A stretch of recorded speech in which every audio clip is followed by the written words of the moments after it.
Bibotalk e a Associação Brasileira de Cristãos na Ciência apresentam BTcast ABC2.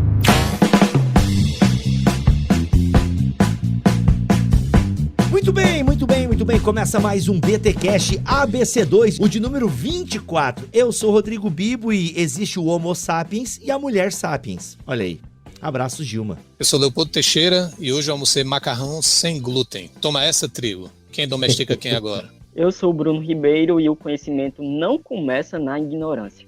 Eita, olha aí, mano, o cara chegou dando com 2 pés no peito já, e nós fazendo piada aqui, hein? Que é isso? Galera, reuni aqui Leopoldo Teixeira e Bruno Ribeiro, 2 pesquisadores, professores, caras que amam a ciência e são cristãos. E nós vamos fazer uma resenha crítica de Uma Breve História da Humanidade, Sapiens. E eu seguro aqui em minhas mãos a 51ª edição deste sucesso de Yuval Noah Harari, livro que virou aí queridinho de ateus e agnósticos. E sim, é interessante nós cristãos fazermos uma análise deste livro. Eu tenho certeza que você vai curtir demais o rumo do papo que nós vamos ter aqui. Este é o BTcast ABC2, uma parceria do Bibotalk com a Associação Brasileira de Cristãos na Ciência, o último do ano, e o último do ano vai ser em grande estilo. Vamos então fazer uma resenha crítica de Sapiens, de Yuval Noah Harari.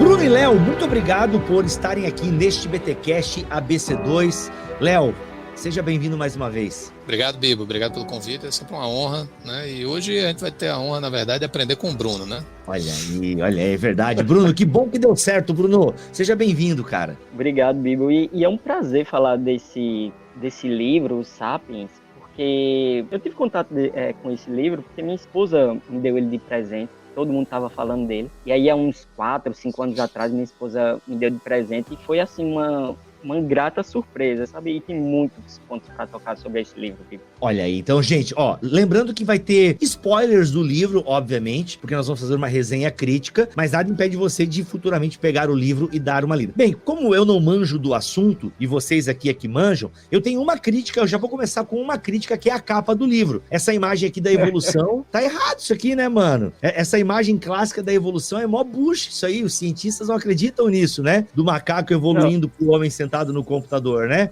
E eu duvido que o Val iria, não sei se a capa original tem esse erro também, não, mas peraí. Essa é a capa brasileira. Olha aí, então já fica o editor, a LPM aqui, a versão que eu tenho é da LPM aqui. Vocês erraram na capa aí, gente. O Yuval não ia gostar de ver essa imagem clássica da evolução aqui, que não é a imagem clássica da evolução, a verdade é essa. Agora, Bibi, ela foi para a Companhia das Letras, a Companhia das Letras comprou os direitos de Sapiens, e eles têm outra capa, sabe? Mas o engraçado é que dentro do próprio livro, o Harari, ele corrige esse tipo de visão sobre a evolução. Nossa, olha aí. Então, o editor não estava muito bem, eu estava com muito trabalho e deixou passar aí. Sabe o que eu disse isso? Porque eu quero deixar registrado que eu aprendi que essa imagem aqui clássica da evolução, gente, você não conseguiu mentalizar ainda? É aquela imagem que tem um macaco, aí vai mudando o desenho, né, pro ser humano, até o cara sentado na mesa do computador, por assim dizer, né? Que é a imagem mais atual. A Marcha do Progresso. É chamada essa imagem. Como é que é o nome? A Marcha do Progresso, ou algo do tipo. Então, essa imagem eu cheguei a colocar numa vitrine de um podcast da BC2. Quando não vou dizer o nome aqui porque ele não me autorizou, não sei se eu poderia falar, mas quando ele olhou aquela vitrine, ele falou assim: Bibo, pelo amor de Deus, me tira essa imagem que isso não tem nada a ver com evolução. Então aí, ó, aprendi sendo corrigido, mas é assim que funciona. É para isso que a ciência existe, para nos ajudar a ter menos dúvidas e aprender mais. Mas vamos lá, gente. Por que esse livro, né? Quem é Yuval Noah Harari? Por que esse livro estourou? Quero entender um pouquinho aí, é legal a gente ter essa introdução sobre o autor de Sapiens e a própria obra em si. Bom, Yuval Harari, ele é professor atualmente na Universidade Hebraica de Jerusalém, certo? Ele, né, tem a especialização aí na, digamos assim, história mundial, fez o doutorado dele em Oxford, né, e durante o doutorado ele leu um livro que também é bem popular, chamado Armas, Germes e Aço, né, do Jared Diamond, que também tem digamos assim, essa visão ampla de origem, né, da história e, né, fornece a visão aí de diferentes evoluções, né, da império, religião, escrita, enfim, né, tem bem popular também. Mas ele, né, se especializou nessa parte de história mundial e história militar também, certo? Como pesquisa. E, né, em 2003 ele começou, né, a dar uma aula chamada Introdução para a História do Mundo. Era algo que ninguém até, vamos dizer assim, queria dar e tal, assim, tinha alguns historiadores mais tradicionais nem gostavam muito desses cursos muito amplos, né, enfim, numa matéria da New Yorker tem até uma citação de um professor tirando onda que, você olha pela janela, né, e tá ensinando a Revolução Francesa, quando você volta você perdeu a Revolução, né, tipo assim, já é tanta coisa que você tem que cobrir e tal, né, e ele topou isso, né, mas ele não é uma pessoa que gosta muito de falar para multidões, assim, né? Ele, né, tem até uma regra lá com o marido dele que ele só se reúne com 8 pessoas, uma coisa assim, né? Que é a regra que eles têm, não gosta de grandes, né?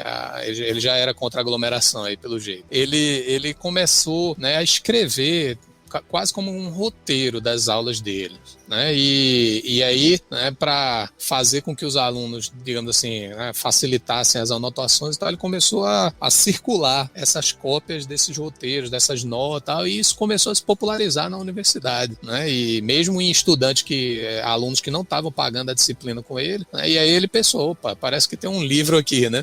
Talvez alguns estudantes de outras universidades comprem um livro, de repente alguém que gosta de história e tal, ele não tinha essa pretensão toda, né? Mas isso aí, assim, né, tem a base aí dessa ideia digamos assim, que o estilo do livro é bem de prosa, né? E talvez isso tenha sido, né, um fator preponderante aí para popularidade. A gente já falou, né? Assim, o livro 51ª edição, acho que o Bibo citou, né? Isso aqui tá aí mais de 15 milhões, né? É isso, mais de 15 milhões de cópias, né? Então, assim, 60 línguas, né? Não sei quantas semanas em best-sellers, você vê Mark Zuckerberg, Bill Gates, né? O Vale do Silício, né? Todo recomenda e tudo mais, e é algo realmente que se tornou bastante popular. Então, talvez essa forma mais de prosa e até mesmo parece que ele está conversando né, com você, ou você está ouvindo alguém falar, né? Se você estivesse ouvindo, né? No caso, você está lendo, né? Parece mesmo alguém falando com você e tal, e isso tornou talvez o texto bastante palatável. Muito bem humorado, assim, ele faz umas piadinhas, ele chama, né, os nossos ancestrais de tio, bem-vindo à sua família, sabe? Ele tem uma linguagem muito envolvente, cara. Não é à toa não que é best-seller. O cara tem eu diria até, me corrijam aí vocês, eu diria até que isso é uma genialidade. Porque o cara consegue trazer esses conceitos, eu aqui como leigo, né, vocês talvez já peguem outras nuances, né, mas o cara consegue trazer questões complicadas, que é a própria teoria da evolução e tal, e como nós criamos deuses, né, como é que surgem os deuses e tal, apesar de eu não concordar com isso, mas a forma com que ele tá contando essa história é muito envolvente, cara, é muito envolvente, assim, nesse sentido, e ele fala, né, como as histórias são importantes, né, no primeiro bloco a gente vai falar sobre isso, como as histórias são importantes para a humanidade, como elas aglutinam a humanidade. E ele tá contando muito bem uma história aqui, tá? Ele tá elaborando muito bem uma narrativa e tem um bom humor que me atraiu bastante. O Bibo, tem também, eu acho que um outro ponto que chama também a atenção desse livro é a metodologia específica que ele usa. Por quê? Porque ele não é um livro de história que somente conta uma história. Ele, como o Leopoldo falou aí, né? Ele tem uma influência do Jared Diamond, que escreveu, né, Armas, Germes e Aço, Terceiro Chimpanzé, Colapso. E uma das habilidades desse autor, do Jared Diamond, né, é justamente cruzar o que é que a história tem a ver com a geografia, o que é que a biologia tem a ver com a história.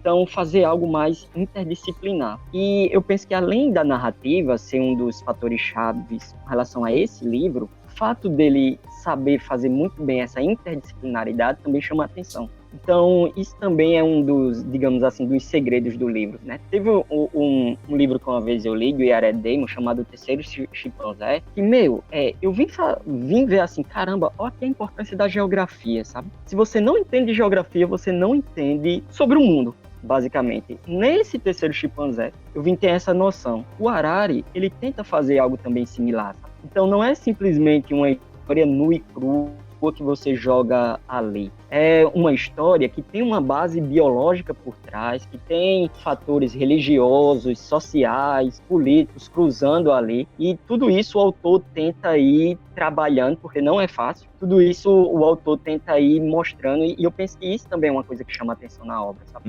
Muito bom, muito bom. Tem uma outra coisa também, Bibo, é o seguinte, por exemplo, o Harari deixa bem claro na metodologia dele que você não, digamos assim, os seres humanos, eles não são frutos meramente de suas vontades, de suas escolhas, etc. As ciências naturais, elas estabelecem uma espécie de limite na qual as ciências sociais podem trabalhar. Como assim? Por exemplo, as ciências biológicas, elas oferecem possibilidades do que o ser humano pode fazer ou pode deixar de fazer, por exemplo. A gente não pode fazer tudo, tem coisas que são biologicamente limitadas. Agora, esse limite que as ciências biológicas colocam, ela é um limite significativamente amplo. E a história trabalha dentro desse limite. Então, por isso que esse é um ponto também importante da metodologia, pensar, acreditar que as decisões históricas, aquilo que acontece na história, são meramente frutos da vontade humana, fruto de seres humanos, etc, etc. Não.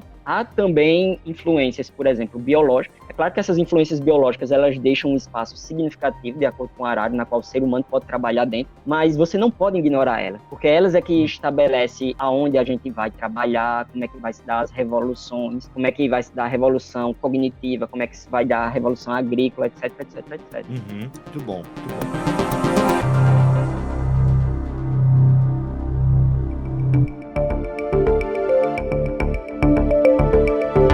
Gente, o livro tem uma divisão interessante aí de basicamente o quê? 3, 4 partes, né? São a revolução cognitiva, a revolução agrícola e a unificação da humanidade e a revolução científica. Vamos começar a falar um pouquinho da revolução cognitiva, quando o Sapiens desenvolveu a imaginação. Olha aí.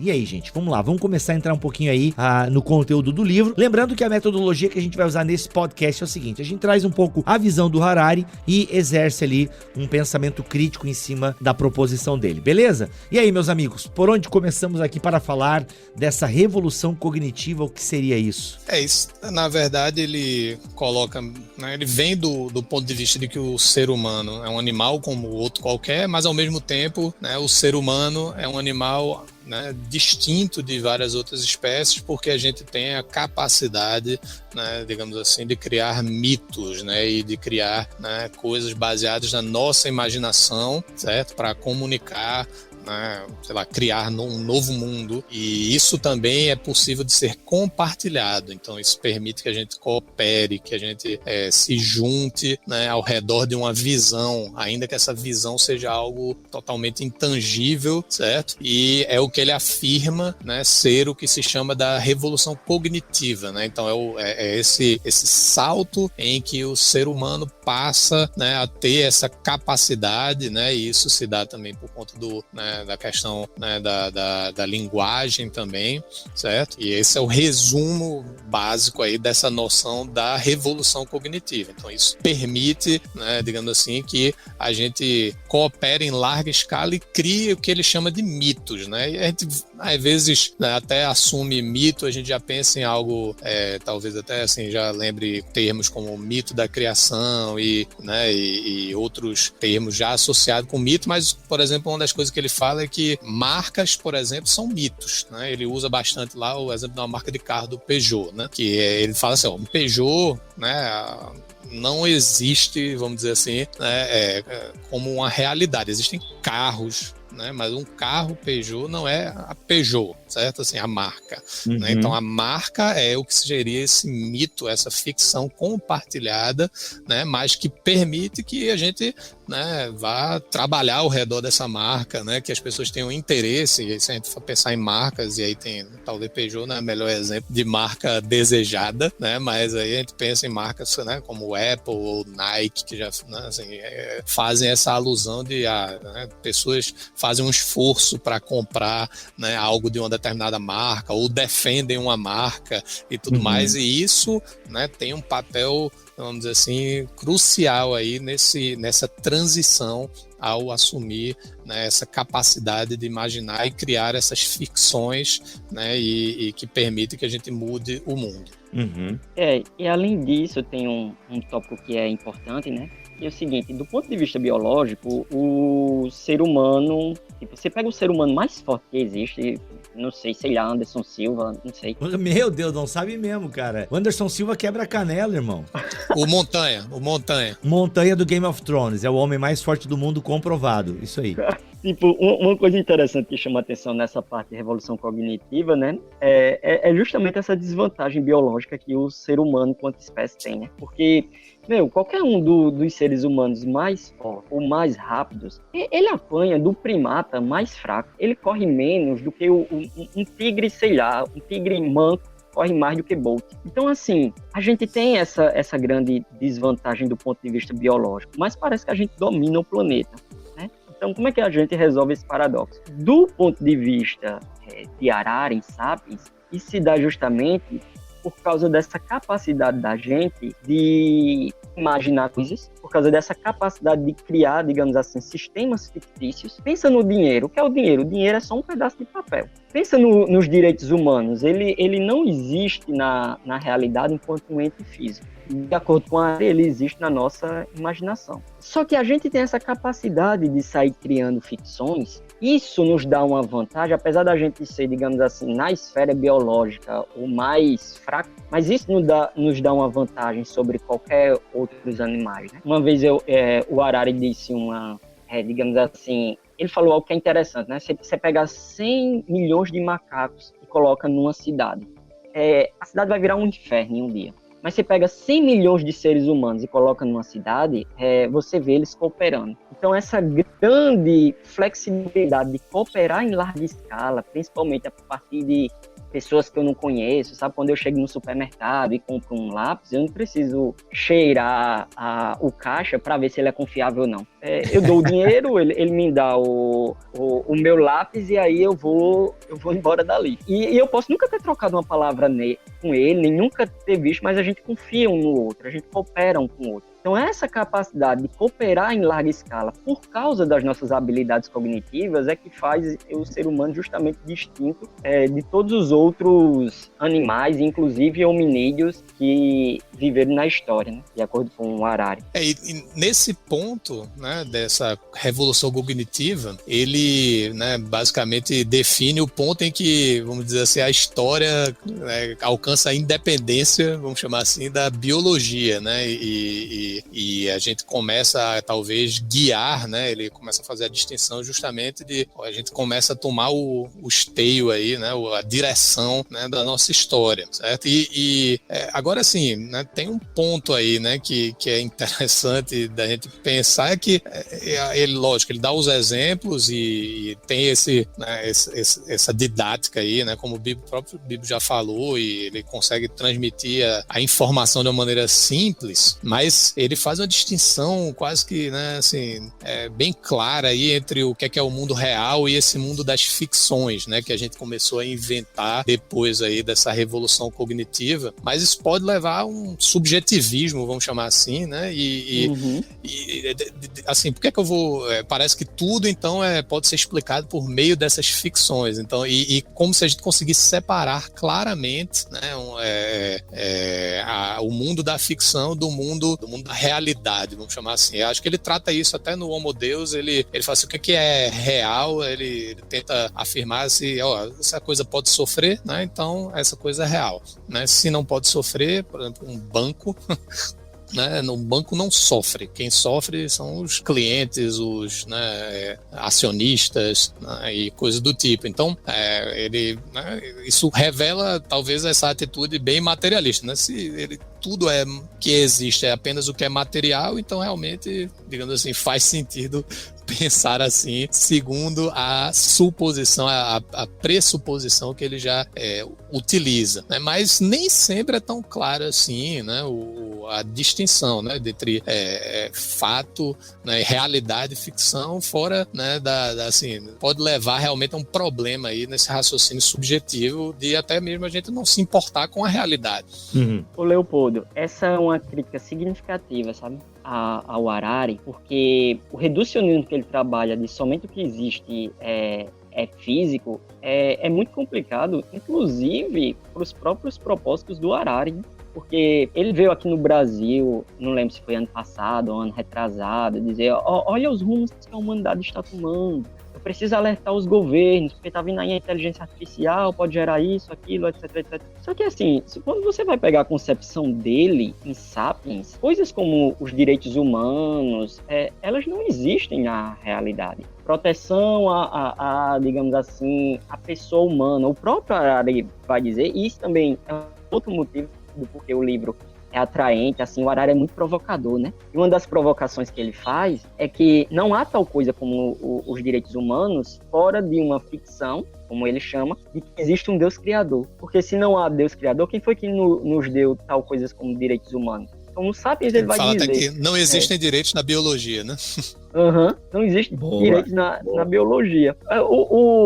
Agora, o problema da visão dele, né, é que nós sabemos, digamos assim, como na filosofia os filósofos gostam de dizer prima facie, que isso é falso. Nós sabemos que existem tais coisas como direitos, valores, que o amor não é mera produção de um átomo batendo no outro, não é mero disparo de elétrons. Os valores não são essas coisas. Mas o Harari, ele é um fisicalista muito cru.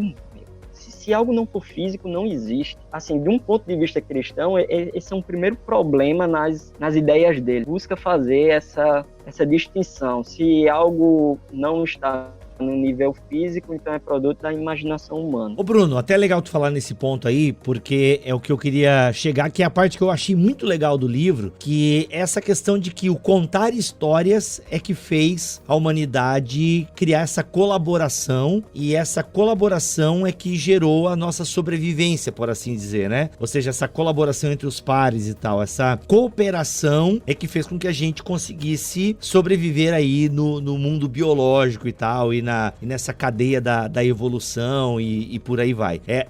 O fato de nós sabermos contar histórias e o fato de nós sabermos unificar a humanidade ao contar essas histórias. Né? Então, se eu entendi bem a leitura, ele coloca isso. O que eu acho até estranho ele falar essa questão tão materialista, né? Porque essas histórias, de alguma forma, existem e foram elas que aglomeraram a humanidade. Da maneira que ele fala, e, gente, eu posso ter entendido errado, quero que vocês me ajudem. Parece, assim, que ele cria um xamã ou um sacerdote, entendeu? E que esse cara meio que cria uma história pra manipular outros seres humanos, assim, sabe? Ele dá um ar meio assim, tipo... gente, essas histórias foram contadas aí pra, no fundo, pra aglomerar e tal. Mas como se um primeiro indivíduo tivesse a sacada que se contasse história, ele conseguiria a cooperação de outros a trabalhar para si, entendeu? Porque desde muito cedo, se eu lembro bem das minhas aulas, o ser humano já é organizado em sociedades onde tem uma liderança, uma hierarquia, né? E geralmente ligada ao religioso, né? Aquele que detinha os poderes e a capacidade de falar com a divindade, de intermediar humanos e divindade. Mas, cara, as histórias estão ali. E assim, por mais que ele diga que foram essas histórias que criaram a divindade, nossa, pra mim como cristão e entender o drama das escrituras, eu achei isso maravilhoso. Cara, assim, as histórias nos unificam, sabe? E por isso Deus se fez história. Eu acho isso maravilhoso. Então, Bibo, mas ele assume essa questão da cooperação quase como um colateral, né? Um efeito colateral ou um pragmatismo de que, olha, isso aqui é útil pra gente cooperar, né? Então, a gente acredita numa ficção dessa, dessa ou numa ordem dessa, não porque seja de fato verdadeira ou objetivamente verdadeira, né, mas porque isso nos ajuda a cooperar e formar uma sociedade melhor, o que quer que isso signifique, né? Mas enfim, é uma maneira educada dele, digamos assim, dizer que nada disso é verdade, nada disso é real. Muito bom. E além disso, também um outro ponto que chama a atenção no livro é justamente como o Harari se aproveita dessa ideia. Por exemplo, ele coloca lá, né, um dia na história de Adão e Eva. E essa ideia de um dia na história de Adão e Eva, o que é que ele faz? Ele conta uma história. Como seria um dia na história de Adão e Eva? E nós, seres humanos, nós somos, assim, loucos por histórias, né?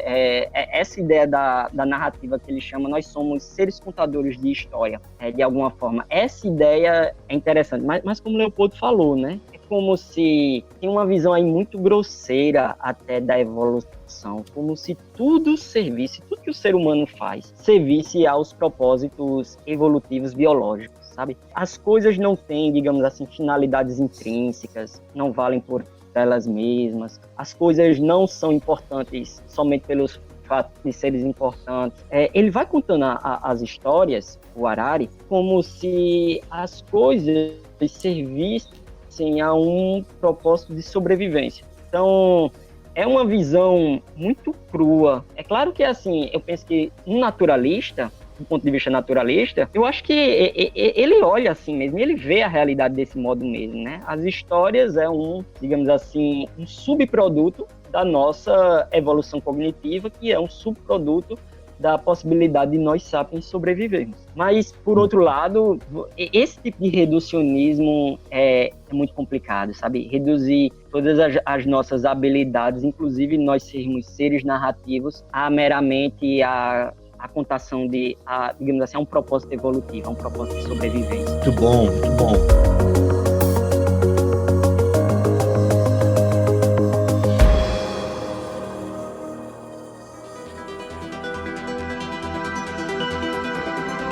Nós chegamos na Revolução Agrícola, cerca de 10 mil anos antes de Cristo, né? O desenvolvimento da agricultura. Aí entra a tua piadinha, né, Leopoldo, do trigo, que o cultivo do trigo tornou a gente gordo, é isso? Sossegado. Por aí, né?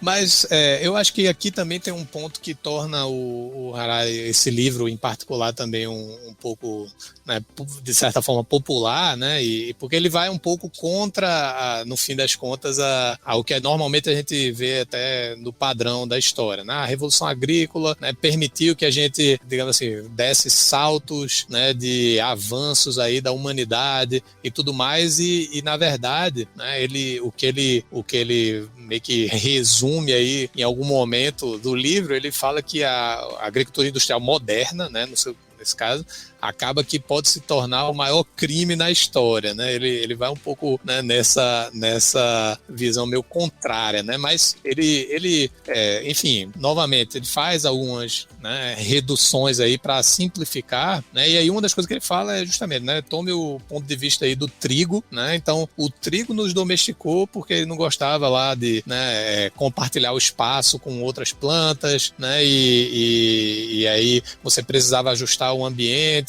E isso, assim, todas essas necessidades aí para você conseguir plantar o trigo convenceram o Homo sapiens a fazer mudanças drásticas aí no seu estilo de vida, né? Por isso que ele brincou lá no começo lá de o trigo, né? Porque ele afirma que o trigo nos domesticou. Então, essa revolução agrícola permitiu, né, essa, digamos assim, ordem imaginada aí, né, mais robusta, porque agora a gente poderia aumentar a escala, né, daquilo, das nossas comunidades, né, e sustenta mais pessoas, mas, né, ele afirma, né, e aí ele, né, basicamente afirma que a vida da gente ficou pior, né, e porque a gente ele basicamente quase que afirma que era melhor que a gente fosse caçador-coletor, que é, né, a parte anterior da revolução cognitiva, que quando a gente, né, tinha uma vida mais variada, tinha uma dieta mais variada e tudo mais. Primeiro que eu acho que é uma afirmação legal para vender um livro, né? Mas assim, como é que a gente não sabe direito como é que era realmente ser um caçador-coletor, certo? Então é meio difícil de afirmar que, né, a vida realmente era melhor, e o argumento dele nesse ponto aí eu também acho meio Assim, legal e divertido, mas não acho muito interessante, assim, de ser levado totalmente a sério, pelo menos não me convence. Uhum. Porque você não tem como saber esse tipo de coisa, né? Justamente. Tem uma coisa também muito interessante nessa parte, né, da Revolução Agrícola, que ele mostra, e eu penso assim, de uma perspectiva cristã, Bíblia, como a gente não pode derivar os nossos valores da biologia ou da evolução. Porque, por exemplo, uma das coisas mais interessantes que eu achei nessa parte é como ele mostra a correlação entre uma espécie ser numericamente dominante, ou seja, você tem vários humanos, várias galinhas, várias vacas, isso te dá um sucesso evolutivo, como ele coloca no livro, mas, ao mesmo tempo que elas são dominantes no geral, individualmente, as criaturas são mais miseráveis. Então, ele faz toda uma descrição de como é a vida de um bezerro, por exemplo.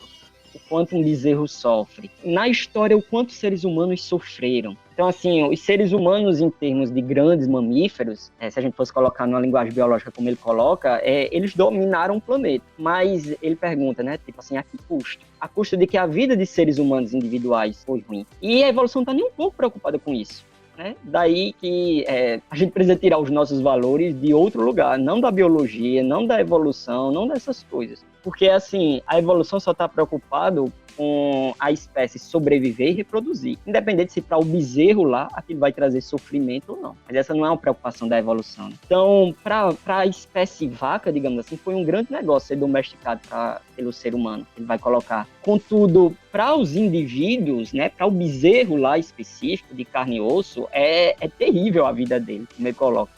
Para a espécie galinha, foi um grande negócio o sucesso evolutivo dela. Ela ter, digamos assim, se expandido perto de seres humanos, ter sido deixada criar, entre aspas, perto de seres humanos. Contudo, para a galinha específica lá do sítio, foi um negócio terrível. Né? Ela só vive para ser comida, praticamente. Então, é muito interessante esse paradoxo assim, que ele aponta. Como o sucesso evolutivo, ele é o oposto do, digamos assim, de um bem-estar individual. Entendi. Muito bom. Eu acho também um ponto aqui a se tocar também, Bibo, que ele toca muito no livro, né? É o tratamento violento que os seres humanos dão aos outros animais, né? Lá atrás ele já tinha mostrado, digamos assim, que os seres humanos são os principais responsáveis pelas grandes extinções dos mamutes, dos chamados grandes mamíferos. E isso parece ser uma pauta dele, sabe? Não somente em Sapiens, mas em outras obras. Tipo, o tipo de sofrimento que nós seres humanos causamos para outras espécies, para outros animais.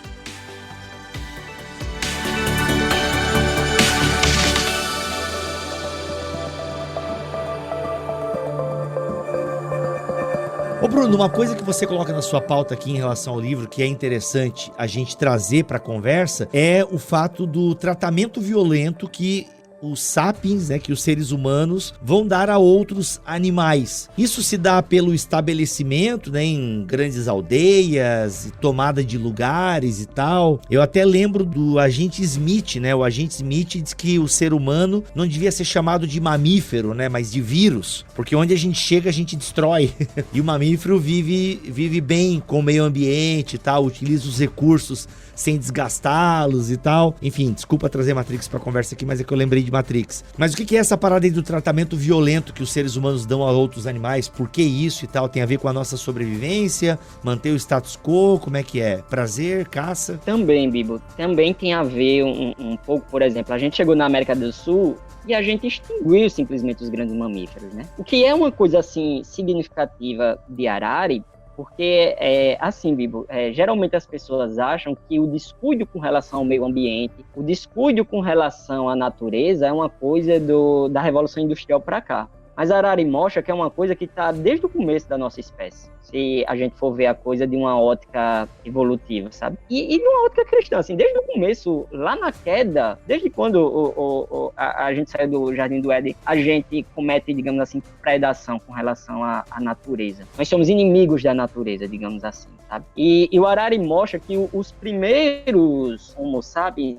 eles faziam isso, eles eram assim. Mas além disso, Bibo, ele vai mostrar que nessa revolução agrícola, você só conseguiu sustentar grandes agrupamentos humanos justamente porque você teve que, digamos assim, escravizar ovelhas, escravizar bois, escravizar galinhas, sei lá, colocar os animais em jaulas minúsculas, fazer com que os animais sofram para que o leite ou a carne saia mais macia, ou com que o leite saia melhor. Então, ele vai mostrar como as sociedades agrícolas, a maioria delas, para a própria sobrevivência, elas necessitaram, digamos assim, fazer uma grande indústria animal. Então, o tratamento violento que os seres humanos dão aos outros animais, mais uma vez, né? E isso foi bom para a galinha se reproduziu de forma significativa, isso foi bom para a vaca também, hoje está em praticamente todos os lugares do planeta, mas o bezerro específico sofre. E o que também, assim, Bibo, é uma incoerência, né? Porque, assim, se não existe valores, né, não existe uma coisa como empatia, né? A empatia é meramente o quê? Uma sinapse tocando na outra. Mas é interessante que o Harari é muito preocupado com os animais, ao mesmo tempo que ele diz que coisas como valores é algo da nossa imaginação, sabe? Então, meio que tem uma contradição aí, né? Queria dar essa catucada no Harari. Uma contradição aí com relação a essa coisa de você sentir pena dos animais e, ao mesmo tempo, você dizer que os valores são algo da imaginação. Pois é, aí que tá. Ainda que eu não concorde que os valores sejam algo da imaginação, e aí a gente volta lá pro primeiro ponto, eu sei, mas, cara, e se fossem também, sabe? E se fossem? Tipo, são valores, estão aí, estão guiando a humanidade. A gente não tem como abrir mão disso, né, meu? A questão dos direitos humanos, ou melhor, essa ideia de dignidade humana, entende? É muito difícil você abrir mão dessas histórias que são contadas, porque sem essas histórias a gente já teria se matado tudo, entendeu? Essas histórias que nós herdamos dos nossos ancestrais, por assim dizer, entrando bem na onda do Harari aqui, elas são fundamentais, elas são fundantes. E esses mitos fundantes é que dão a tessitura da humanidade, entendeu? Então, você não pode dizer que é só uma imaginação e é uma coisa, e é pouca coisa. Não, é muita coisa e fez com que a gente chegasse até aqui. E nos levasse, né, para esse segundo ponto, para a domesticação dos animais, para os assentamentos, para as vilas e todo o desenvolvimento da agricultura, desenvolvimento humano, né, das técnicas e por aí vai. Então, cara, é muito difícil, né? É claro que eu, como cristão, eu vou dizer, cara, é muito difícil você imaginar que um ser humano, né, ou um grupo de seres humanos, de sapiens, cara, e se a gente contar uma história aqui? Não, tem que ter uma coisa que transcenda, né? Que venha de fora, sabe? Enfim. Porque assim, Bibo, um ponto até que o Harari fala aqui, né, que a história não é justa. Então, como é que a gente sabe que a história não é justa? Bom, a história não é justa porque quando você analisa ela friamente, né, como Harari faz em Sapiens, você vê que, digamos assim, como grandes contingentes de seres humanos, eles nasceram para sofrer. Só que aí é que tá, né? A partir de que perspectiva Harari fala isso, né? E tem uma parte muito interessante, assim, no livro, quando o Harari fala sobre o mito da igualdade, né? Essa parte aí da Revolução Agrícola. Porque pensa o seguinte, né? De onde vem a ideia de igualdade? E o Harari, ele é muito, digamos assim, ele bate muito nessa tecla. Essa ideia de igualdade é uma ficção. E é uma ficção que surgiu onde? Surgiu a partir da ideia de que existe um criador. Quer dizer, se não existe um criador, então não há tal coisa como pessoas que são criadas com direitos iguais, dotadas por seu criador de direitos inalienáveis, como liberdade, etc. É engraçado que o Harari vai mostrar, se você vai lá na evolução, você não vê essa coisa de um criador, você não vê direitos inalienáveis, você não vê essa coisa de um Deus criando, assim. Isso aí é fruto da imaginação, né? Isso aí é fruto da nossa perspectiva. Só que é interessante que as críticas que o Harari sempre faz no livro, ele parte desse pressuposto, sabe? De que, digamos assim, a gente tem, digamos assim, alguns direitos, a gente não pode ocasionar outras espécies de sofrimento, a gente não pode ser injusto, a gente precisa, digamos assim, de cooperação global, etc, etc, etc. Ele usa até a Declaração de Independência lá dos Estados Unidos, né, como, né, nessa parte dele afirmar que a igualdade, né, é um mito, né, mas, enfim, ele tenta fazer uma tradução quase que, né, em termos biológicos, né, aí, assim, é meio que, eu acho que ele tentando, né, argumentar sempre a favor dessa visão dele de que talvez assim, a biologia, reações químicas, hormônios, né, tudo isso é a única coisa que realmente existe e é a única coisa que a gente pode afirmar sobre o comportamento humano, certo? Basicamente, ninguém fica, digamos assim, a felicidade não é nada mais do que um monte de hormônios e sinais elétricos, né, sendo transmitidos a partir do nosso cérebro e tudo mais. Novamente, né, assim, essa tendência de reduzir, né, todas as coisas para explicações físicas, né, e aí gera algumas dessas passagens, vamos dizer assim, meio estranhas. E aí, logo depois da Revolução Agrícola, ele segue, né, nessa realidade agora da unificação da humanidade, vamos chamar assim, né, em que você tem essa realidade quase que, né, combinando aí o aspecto objetivo, essa questão física, biológica, etc., com essas ficções se juntando, né, e criando essa, né, realidade aí que misturou objetivo com subjetivo, né, e isso levando a gente a unificar, né, a humanidade numa visão mais, né, utópica aí, certo? Mas basicamente aí, né, a gente como ser humano, né, como sapiens, né, tem ido cada vez mais em direção a uma certa interdependência política, econômica, e ele traz até um ponto interessante aí, que a gente pode explorar um pouco mais, né, que, né, por muito tempo a gente, né, viveu em impérios, né, particulares, ou países, ou estados, né, mas hoje em dia essa, né, globalização de fato está produzindo um império global que transcende muitas vezes nações, né, a gente vê isso ainda hoje, assim, a gente vê já efeitos de cidades que são muito importantes e às vezes são motores de uma nação como um todo, né, mas, né, isso indo além das fronteiras, né, e principalmente por conta, né, desses mitos, novamente aí, dessas ficções como dinheiro, né, como, né, religiões, né, atuando, né, nesse sentido de unificar. Ô Leopoldo, eu acho muito interessante esse ponto, porque assim, você geralmente escuta dizendo assim, as religiões dividem as pessoas, o dinheiro divide as pessoas, essa ideia de nação divide as pessoas, mas aí é um outro ponto interessante, né? Mais uma vez, o Harari é muito provocador, o Harari gosta de botar algumas coisas de cabeça para baixo, porque o que ele vai argumentar em Sapiens é que, na verdade, as religiões unem as pessoas, tá? As grandes religiões universais, por exemplo, como o cristianismo, ela permite com que eu, que estou aqui em João Pessoa, que sou um cristão, e outra pessoa que está, sabe-se lá onde, que nem fala a minha língua, a gente coopere. Então, assim, essa é uma das ênfases que ele coloca no livro, né? Se você olha a religião de uma perspectiva mais global, a religião, digamos mais assim, apesar dela ser uma fonte de divisão aqui e ali, mas ela é muito mais, de acordo com Harari, uma fonte de união. Por quê? Porque as estruturas imaginárias, de acordo com Harari, que o ser humano cria, elas são muito frágeis para justificar, porque eu estou aqui em cima, porque tu tá aí embaixo, porque é o meu filho do rei que tem que governar. Então, como é que você tenta unir pessoas em termos desse propósito? Bom, você tem a religião consegue fazer isso. O dinheiro também, né? Então, as pessoas acham que o dinheiro é um fator de desigualdade, quer dizer, é um fator de desigualdade, né? Mas o que a Harari coloca é como o dinheiro é um sistema significativo de confiança mútua.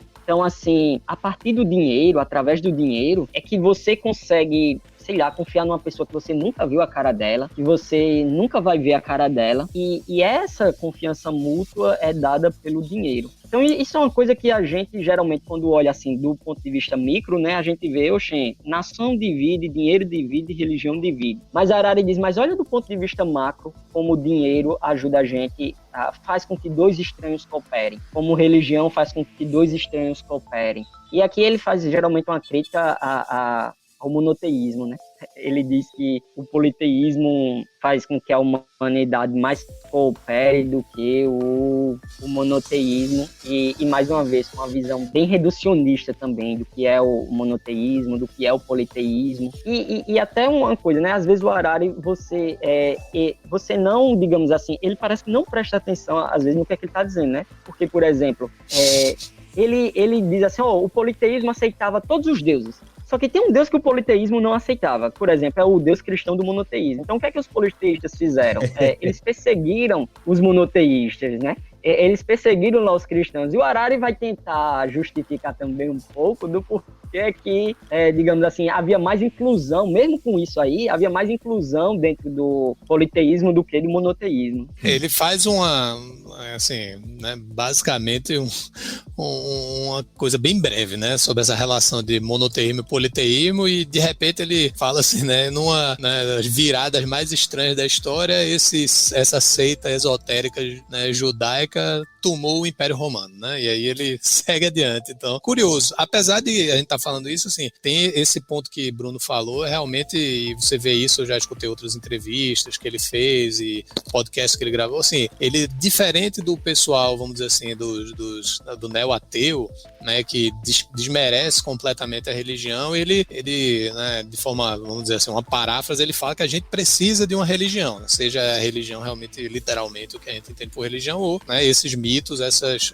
coisas que nos unem, certo? E ele até mesmo fala assim, eu não acredito, ele até afirma, né, já vi ele falando algo do tipo, quando um padre, um pastor tá falando algo e tal, eu acredito que ele realmente acredita naquilo. Claro que tem gente que, né, gente má em todo canto, que pode estar fazendo aquilo só com uma má intenção, mas ele fala, é justamente porque as pessoas acreditam naquilo ali que, né, esses mitos nos unem, né? Isso é a visão dele, que é digamos assim, uma contrapartida à visão tradicional aí dos neo-ateus que talvez assim tentam derivar, né, tudo a partir da ciência ou desmerecem completamente a religião, né, mas tem esse outro olhar, né, de alguém que também não se professa cristão, ateu, enfim, né, e de um livro que é bastante popular aí hoje em dia entre os ateus e agnósticos, mas, né, que, né, enquadra, vamos chamar assim, a religião nesse aspecto aí de união. Uhum. Tá, só pra eu entender, o Yuval, ele não é um believer, né, ele não é um crente, é um materialista, por assim dizer, ou não? Também não dá pra encaixar ele num materialista, porque se ele abre essa possibilidade e reconhece a importância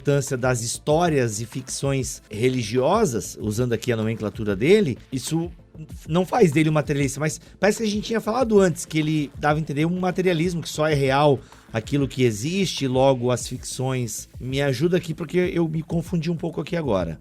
Isso aí a gente vai ter que dar um teaser do outro programa, né? Do Homo Deus, porque aí ele propõe uma religião no livro seguinte dele, certo? Que é o dataísmo. Mas aí a gente vai ter que fazer outro podcast. Mas, Bruno, dá a versão resumida. Só tô deixando o teaser aí.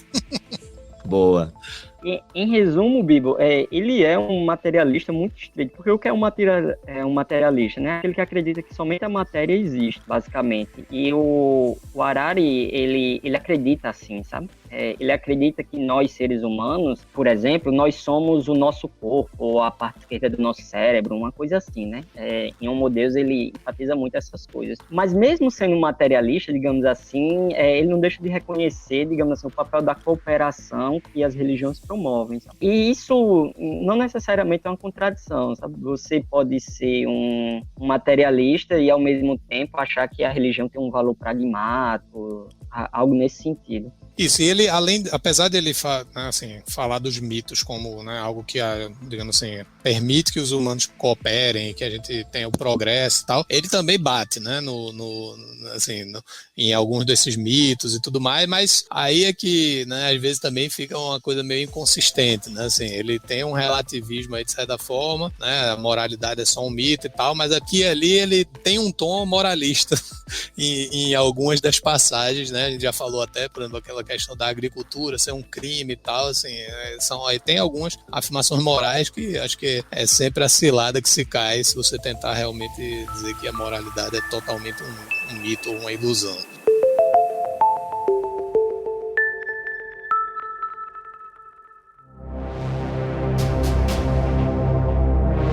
E aí, gente, vamos caminhar então para a parte final do livro, Revolução Científica, cerca de 1500, meu Deus, 1500 depois de Cristo. Eu ia ler antes de Cristo? Não, depois de Cristo.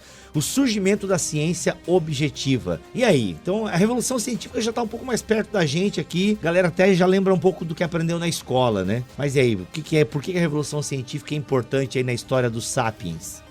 E aqui, Bibo, nessa parte, digamos assim, a frase que eu disse no começo, eu disse por causa dessa parte aqui, sabe? Porque é o seguinte, o Harari vai mostrar como a Revolução Científica que surge lá com os europeus, ela foi um dos, digamos assim, um dos motores para o imperialismo europeu, para que você tivesse um desenvolvimento aqui no Ocidente de civilizações humanas, em termos de conhecimento, etc. E o Harari, ele diz uma coisa que é interessante nessa parte, né? Ele diz assim, o motor da ciência é a ignorância. Por quê? Porque o cientista, ele admite que não sabe, o cientista, ele começa admitindo que ele não conhece, e é daí que a ciência surge. E toda vez que eu leio isso, e eu digo isso para os meus alunos, eu digo que é justamente o contrário, sabe? Eu discordo muito de Harari nesse ponto, porque o motor da ciência ou do conhecimento, na verdade, não é a ignorância, é a confiança. Você tem que confiar que as suas faculdades cognitivas elas são confiáveis, você tem que confiar que aquilo que você vê tal como o mundo é, você tem que confiar na sua memória, na sua percepção. É uma questão mais assim, se a gente fosse usar uma linguagem teológica, é uma questão mais de graça do que de obra, sabe?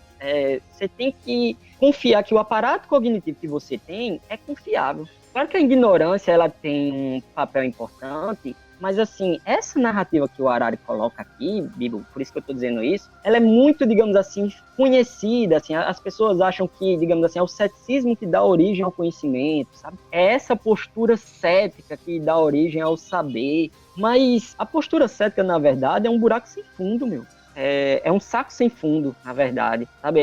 Você, mesmo para você ser cético, você tem que partir de alguma coisa, você tem que confiar em alguma coisa. Você tem, tipo, meu cérebro funciona direitinho. Pelo menos nisso você tem que confiar. Com relação à ciência, principalmente, né? Porque a ciência, ela trabalha, por exemplo, a partir de, digamos assim, de padrões objetivos que você encontra na natureza, e você tem que confiar que o seu cérebro é capaz de detectar esses padrões, você tem que confiar que a natureza, ela segue um padrão, você tem que confiar nessas coisas. Então a ignorância é muito importante, é claro assim, tem uma importância nela, mas às vezes a forma como o Harari coloca, Bibo, pode dar uma impressão falsa, sabe? E que assim, o verdadeiro conhecimento começa na dúvida, daí você tem que duvidar de tudo, etc. E por isso que eu bato muito, geralmente quando eu tô dando aula, eu bato muito nessa parte aqui do Harari. Não começa na dúvida, ele confia que, por exemplo, as faculdades cognitivas dele são confiáveis, por isso que ele confia que esse raciocínio dele é correto. No final das contas, ele não duvida do raciocínio dele, né? Então, essa ideia assim de que o conhecimento começa no ceticismo, na ignorância, eu sou um pouco um pé atrás com relação a isso, e o Harari, eu vi ele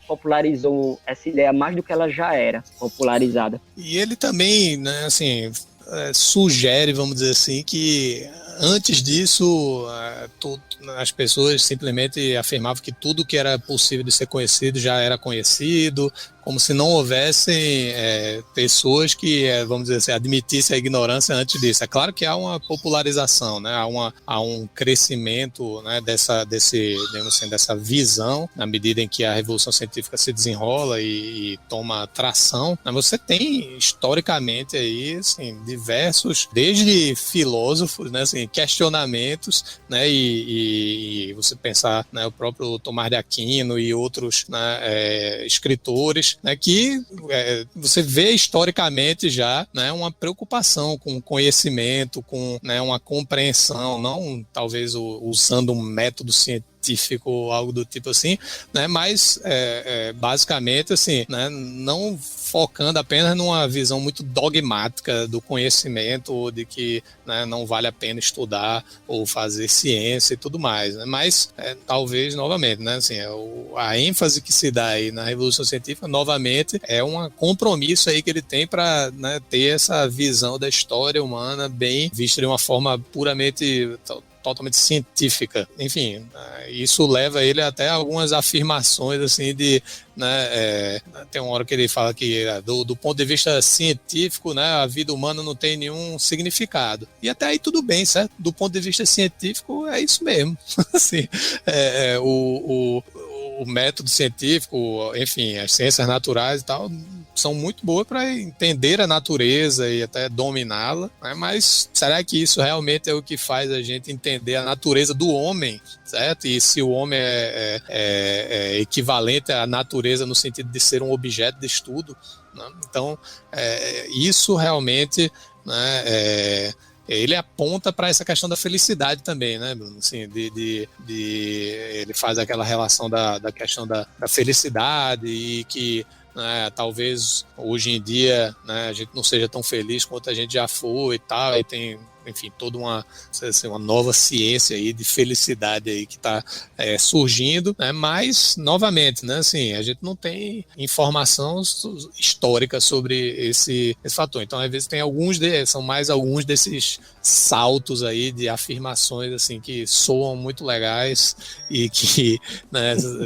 é bacana de você pegar e, né, sublinhar lá, ou twittar e tudo mais, mas que às vezes estão fazendo alguns saltos aí que realmente não podem ser feitos, né? Ô Leopoldo, quando o pessoal diz, né, que geralmente, olha, a diferença da Revolução Científica é que eles começaram a colocar as coisas em dúvida, começaram a se questionar, né? Se a pessoa pega lá a Suma Teológica de Tomás de Aquino, só Deus sabe quantos questionamentos tem ali. Porque ele bota o questionamento e depois vai trabalhar, aí questiona aquilo, aí depois vai tentar responder o questionamento que ele mesmo fez, etc. E isso é um negócio de mais de 3.000 páginas. Só Deus sabe quantos questionamentos tem ali dentro, né? Então, assim, como o Leopoldo falou, né? É uma afirmação, muito simplista de como você vê o conhecimento, né? Agora, com relação a essa parte da felicidade, Leopoldo, eu achei, tem uma coisa curiosa, né? Essa ideia de que, digamos assim, mesmo do ponto de vista objetivo, a gente parece que é mais feliz, porque, assim, a gente não morre de fome, pelo menos, assim, grande parte da humanidade hoje não morre de fome, grande parte da humanidade hoje não morre de qualquer doença, grande parte da humanidade não sofre esses tipos de enfermidade, mas, assim, é interessante que hoje, isso, assim, digamos assim, é o ponto para também Homo Deus, né? É o gancho que ele dá para Homo Deus. Assim, hoje as pessoas, elas atentam mais contra a própria vida do que, digamos assim, num passado recente que eu estou dizendo aqui, 1500, né, lá no medievo, ou então lá na modernidade. Quando eu li isso, eu fiquei pensando nisso, sabe? Literalmente, nem só de pão viverá o homem, né? O Harari atribui isso a uma falta de significado, né? Assim, uma das coisas, uma falta de significado. Tipo, o homem lá do medievo, ele tinha um significado. O homem da modernidade, ele olhava para o mundo e havia significado. Então, assim, geralmente a mulher tinha, sabe-se lá, sei lá, uns 10 filhos. Ela via ali uns 5 morrerem e ela não pensava em atentar contra a própria vida, né? Hoje a gente, psicicamente, é mais fragilizado, Harari coloca. Agora, assim, do ponto de vista objetivo, a gente vive melhor do que o pessoal. Tipo, a gente é mais velho, a gente vive com mais coisas, a gente tem um melhor bem-estar. Mas, do ponto de vista subjetivo, se é que Harari quer colocar, né? Parece que a vida da gente piorou. E ele acha que piorou por quê? Agora, mais uma vez, né?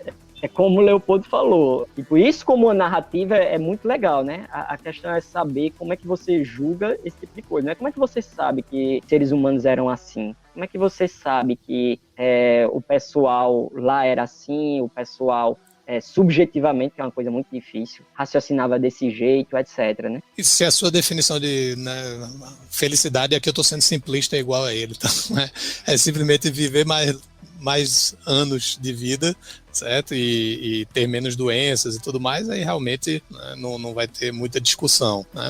Mas, enfim, né, também não quero desencorajar ninguém a ler, não, certo? Eu espero que A gente tá aqui sempre colocando um contraponto, porque realmente o que, né, normalmente a gente vai ver, né, são vários elogios, certo? Apenas. E eu acho que é importante a gente ter essa crítica, até porque no final, como você falou, né, o gancho que ele dá para o Homo Deus, né, lá no pós-fácil dele, o final é até interessante, né? Tem lá a frase que, né, a gente evoluiu, né, mais rápido, né, do que nunca. A gente agora né, tem ônibus espacial, mas a gente não sabe para onde a gente está indo. A gente tem mais poder do que nunca, mas a gente tem pouca ideia, né, do que fazer com esse poder, né? Pior ainda, os humanos parecem ser mais irresponsáveis do que nunca, né? Deuses feitos da sua própria, né, criação, estou fazendo a tradução aqui, com apenas as leis da física para nos fazer companhia, né, nós não prestamos contas a ninguém, certo? É curioso, assim, ele, né, realmente puxa esse gancho aí, né, para um futuro talvez até não tão otimista, embora a visão dele no Homo Deus, né, não é tão pessimista assim também não, mas é curioso que aqui a gente concorda, né? Assim, se a gente realmente não presta conta para ninguém, certo? Aí realmente a confusão vai ser grande.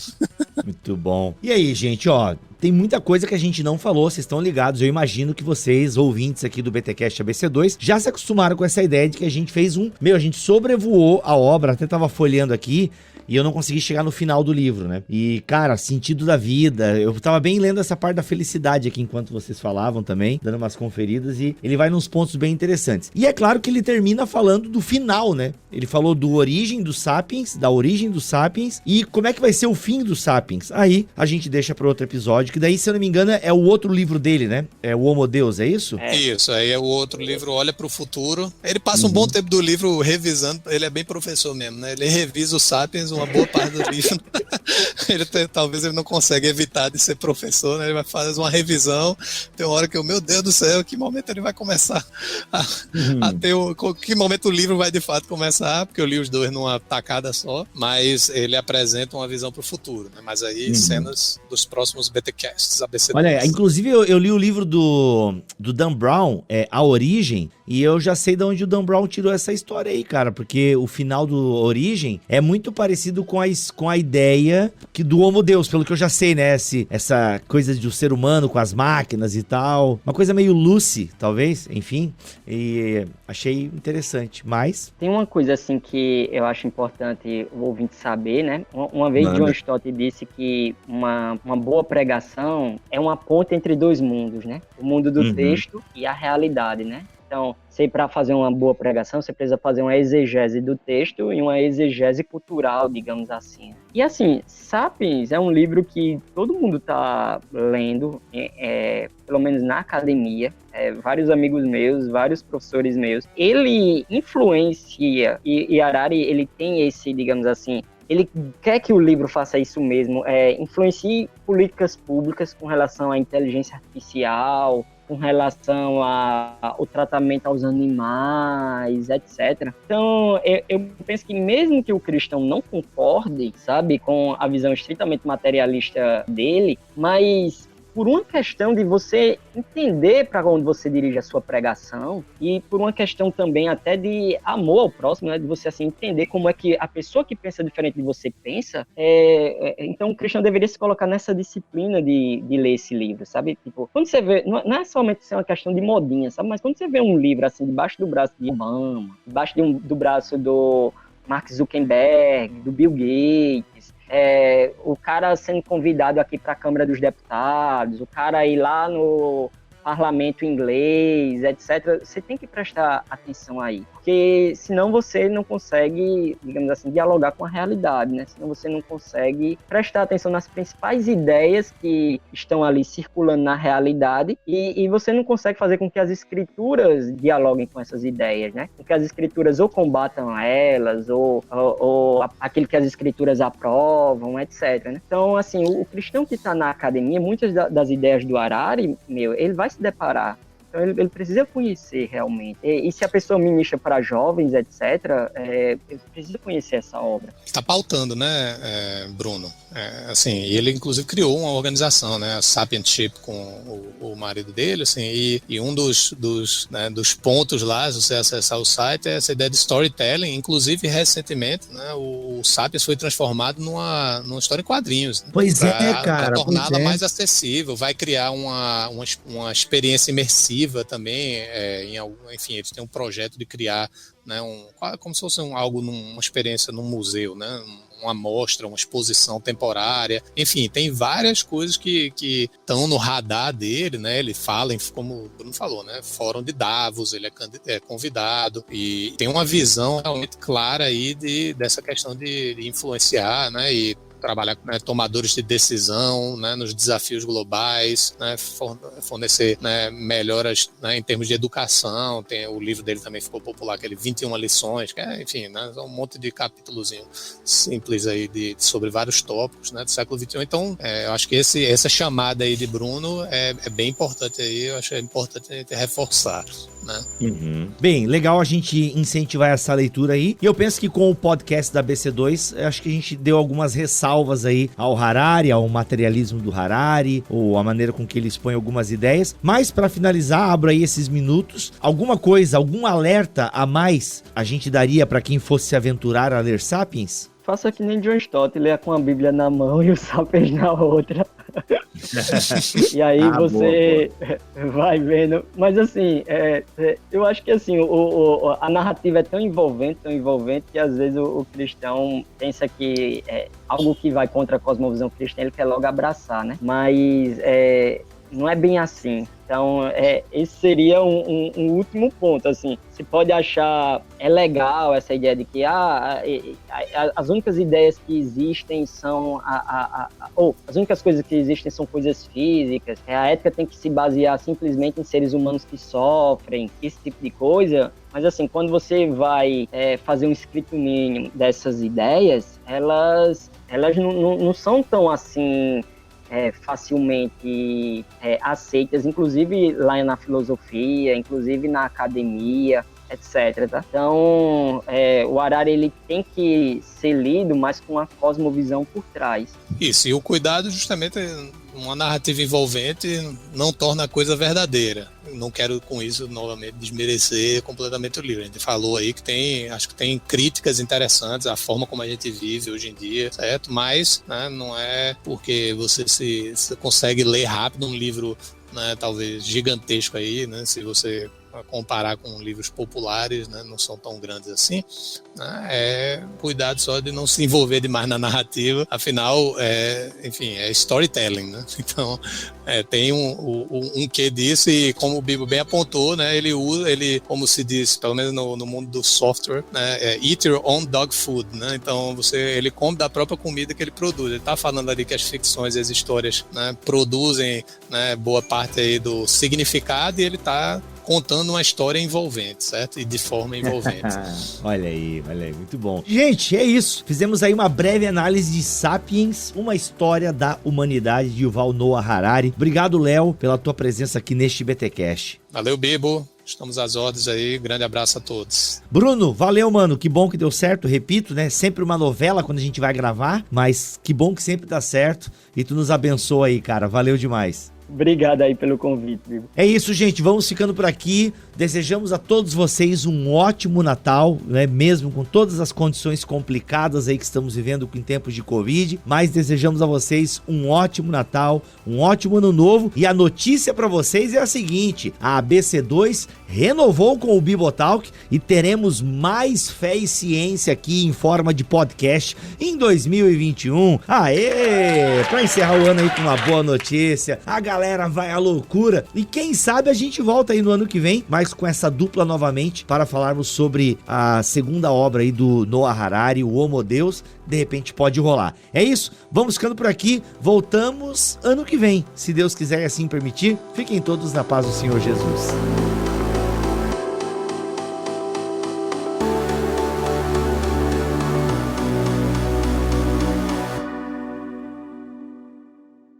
Este podcast foi editado por Tuller Bibotalk Produções.